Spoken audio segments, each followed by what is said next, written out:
សួស្តីក្មេងៗទាំងអស់គ្នា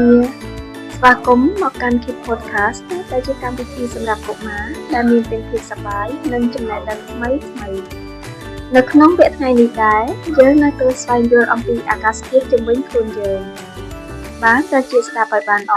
ហើយជឿនខ្លួនទៅផ្សំព្រេងជាមួយ Kid Podcast ទាំងអស់គ្នា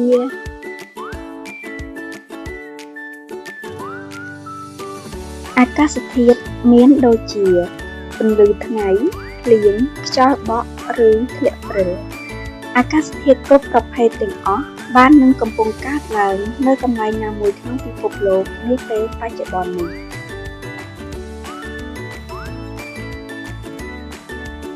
អាកាសធាតុជាអ្វីអាកាសធាតុគឺបណ្ដាលមកពីកត្តាសំខាន់ៗ3គឺកម្ដៅទឹកនិងខ្យល់ព្រះអាទិត្យបញ្ចេញកម្ដៅដែលធ្វើឲ្យផែនដីមានកម្ដៅទឹកធ្វើឲ្យមានពពកនិងភ្លៀងវាក៏ធ្វើឲ្យមានអាប់ព្រើនិងទឹកកកផងដែរខ្យល់តែងតែផ្លាស់ទីនេះជាហេតុធ្វើឲ្យមានខ្យល់បក់ផែនដីត្រូវបានហ៊ុមព័ទ្ធដោយបរិយាកាសនេះគឺជាហេតុដែលធ្វើឲ្យអាកាសធាតុកើតមានឡើងបើមើលពីលំហ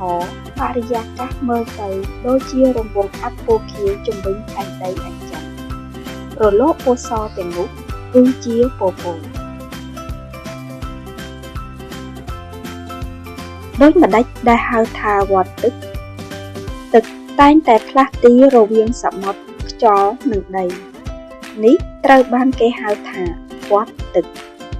ព្រះអាទិត្យដឹកកម្ដៅទឹកក្នុងសមុទ្រហើយប្រែវាទៅជាឧស្ម័នដែលយើងមើលមិនឃើញឧស្ម័នទាំងនោះហោះឡើងហើយប្រែទៅជាដំណក់ទឹកតូចៗបង្កើតបានជាពពក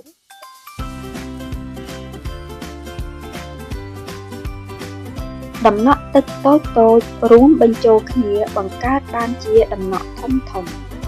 ពេលដំណក់ទឹកធំល្មមវាក៏ធ្លាក់មកជាទឹកភ្លៀងទន្លេក៏នាំយកទឹកភ្លៀងត្រឡប់ទៅសមុទ្រវិញវដ្តទឹកក៏ចាប់ផ្ដើមម្ដងទៀតនៅពេលដែលពពកមានសណ្ឋានខុសៗគ្នាមានន័យថាវានឹងមានប្រភេទអាកាសធាតុខុសៗគ្នានៅពេលដែលមេឃមានពពកជាដុំពណ៌សជាធម្មតាមានន័យថាអាកាសធាតុល្អនឹងមកដល់ប៉ុន្តែពេលពពករសាត់គ្របដណ្ដប់ពេញមេឃមានន័យថាអាចនឹងមានអាប់ឬភ្លៀងធ្លាក់ពពកពណ៌ខៀវស្រងាត់ខ្ពស់លើមេឃមានន័យថាភ្លៀងឬព្រិលអាចនឹងមកដល់ពេលក្រោយពពករសាត់6ផ្ដុំរួមបញ្ចូលគ្នាដល់ធំមួយមានន័យថាមេឃអាចមានខ្យល់ព្យុះមានផ្គរនៅពេលដែលដំណក់ទឹកតូចៗកកើតឡើងជិតផ្ទៃដីវាត្រូវបានគេហៅថាអាប់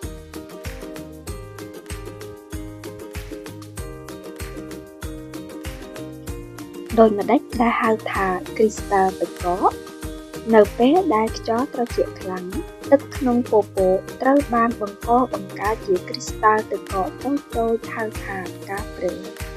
ការព្រិលភាគច្រើនមានចុងចំនួន6ទឹកកកស្រួយៗត្រូវបានកកើតឡើងក្នុងអាកាសធាតុត្រជាក់នៅពេលដែលព្រះអាទិត្យរះនិងចាំងទៅលើផ្កាព្រិលនៅលើដំបូលផ្ទះឬដើមឈើ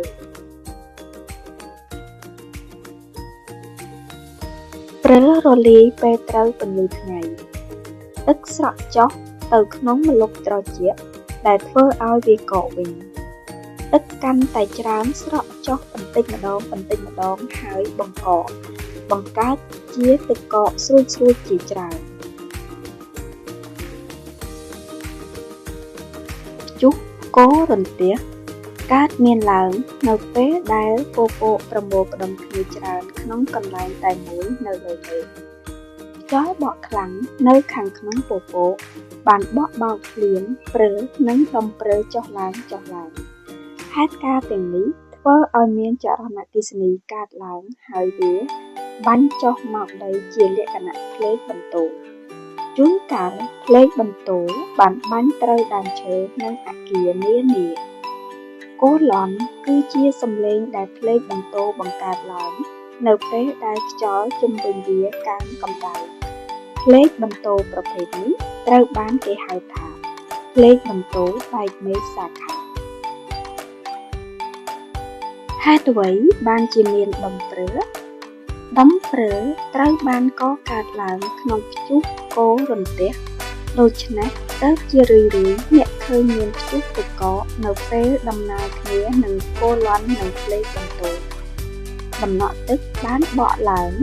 ដល់ចុងកំពូលនៃពពកដោយខ្យល់ដំណក់ទឹកទាំងនោះក៏នឹងធ្លាក់ចុះមកក្រោមដោយមានស្រទាប់ទឹកហុំព័ទ្ធជុំវិញពួកវា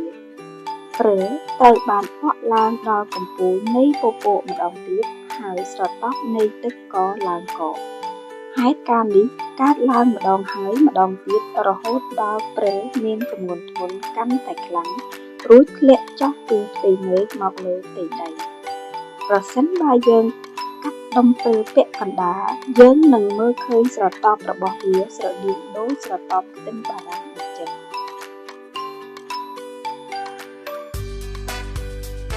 ខ្យល់ព្យុះខ្យល់បក់ជាខ្យល់ដែលផ្លាស់ទីវាកើតឡើងនៅពេលដែលខ្យល់ក្តៅកើនឡើងហើយខ្យល់ត្រជាក់ចូលមកជំនួសកន្លែងរបស់ខ្យល់ក្តៅកម្លាំងខ្យល់ត្រូវបានវាស់តាមមាត្រដ្ឋានពី1ដល់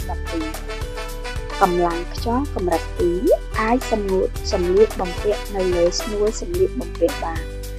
កម្លាំងខ្យល់កម្រិត5អាចបក់ស្លឹកឈើឲ្យជ្រុះចេញពីដើមឈើបានកម្លាំងខ្យល់កម្រិត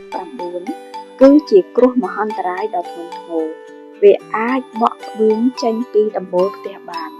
កម្លាំងខ្យល់កម្រិត12គឺជាខ្យល់ព្យុះសង្គ្រាវាអាចបំផ្លាញផ្ទះបាន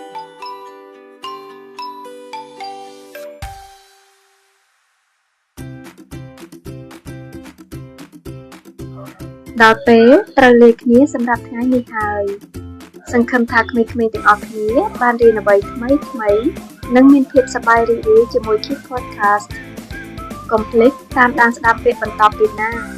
ព្រោះយើងនឹងនាំក្មេងៗទៅស្វែងយល់អំពីរឿងថ្មីៗនិងពិភពលោកដ៏អស្ចារ្យជាច្រើនទៀតជួបគ្នាវគ្គក្រោយលាហើយក្មេងៗ